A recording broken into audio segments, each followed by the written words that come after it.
to the polls in her first free election. 2,781 candidates campaigned for 466 seats in the Japanese parliament. In Hibiya Park, a few days before the voting, a crowd of 10,000 listens to left-wing speakers who are opposed to the conservative Japanese cabinet.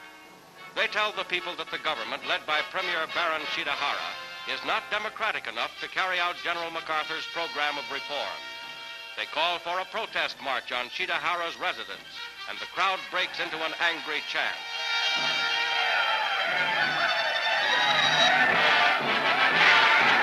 The march begins. Left-wingers, union leaders, and Koreans are predominant in the group.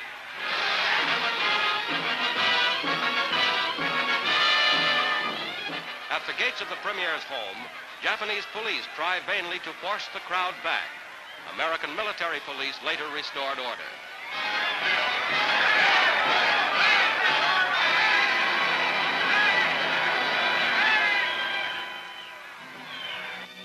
Next day, Premier Shidehara meets the leftist representatives, who demand his immediate resignation.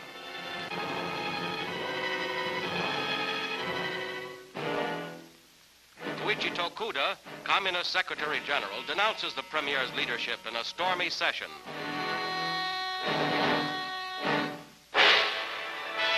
But on election day, the voters go to the polls in orderly fashion.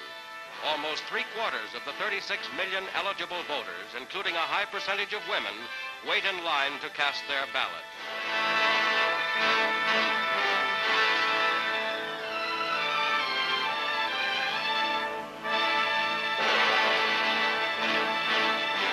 Voting procedure follows democratic methods, as ballots are distributed and marked in privacy.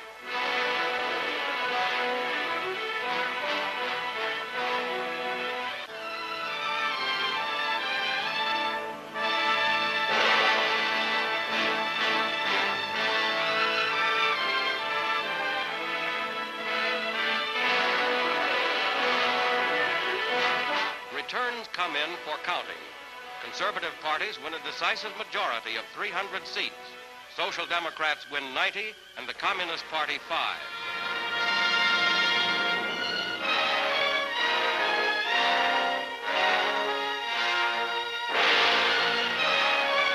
In Tokyo, crowds follow the election returns. Her first free election paves the way for democratic processes in Japan.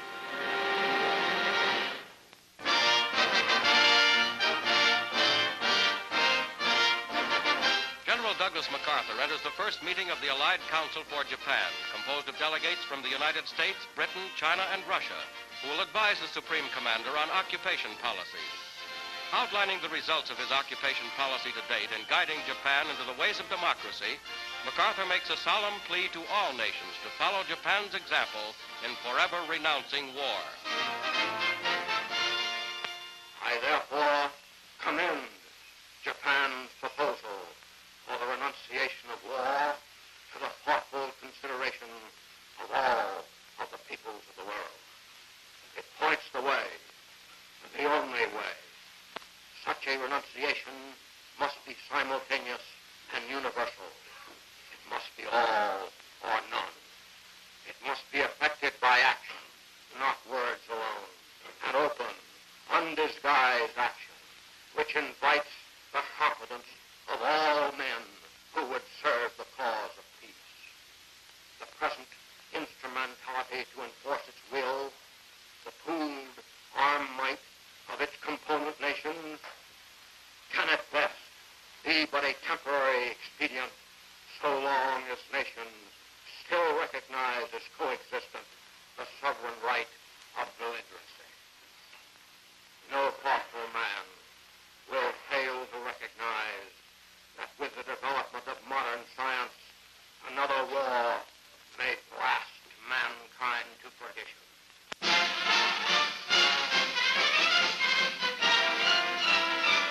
101 long-distance runners compete in the 50th annual marathon race of over 26 miles at Boston in the United States. Among the runners are former winners and young hopefuls.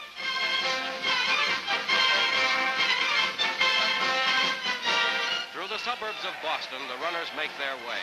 And all eyes are on courageous Stylianos Kyriakides of Greece, who passes last year's winner. Kyriakides goes on to win in 2 hours, 29 minutes, 27 seconds, and gain the laurel wreath.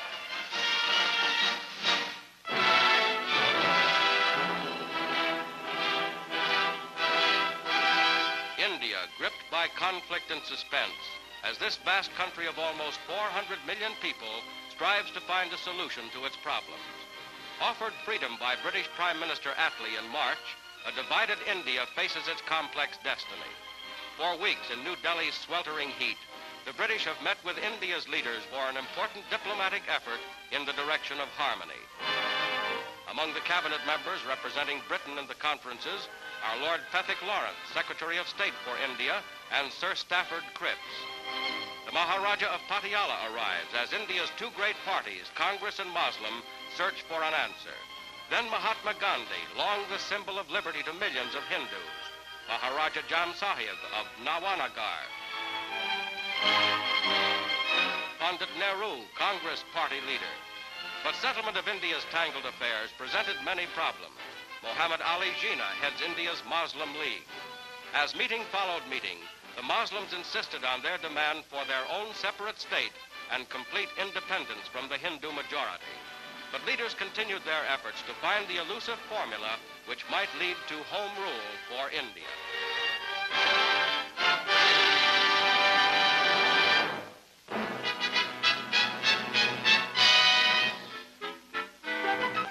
With new automobiles beginning to reach the public, America's highways will again be jammed with cars. 50 years ago, it was different. Today, the automobile celebrates its golden jubilee, and note the changes in automotive design. 1903's rakish models made the neighbors gasp and scared the wits out of the family dog. On Sunday, the boys took the girls out for a ride, and this rear door made a good emergency exit when the engine burst into flame.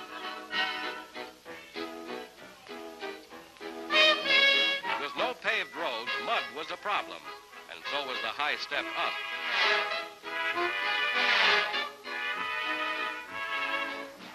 In those days, father was the self-starter, and this is the back seat, not the second balcony. All the passengers got a good shaking up.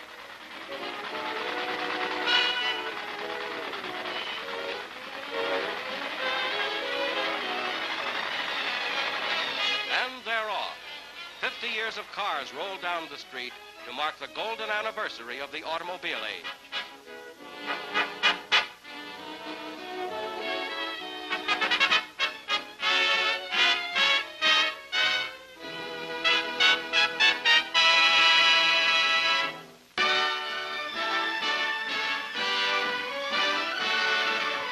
President Truman meets with Secretary of Agriculture Anderson and Director General of UNRRA, La Guardia.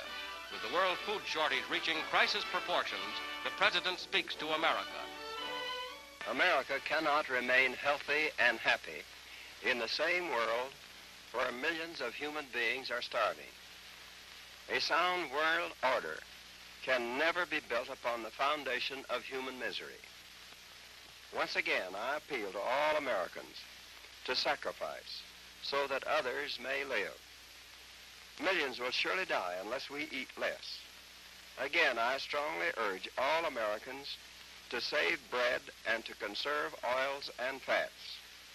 These are the most essential weapons at our disposal to fight famine abroad.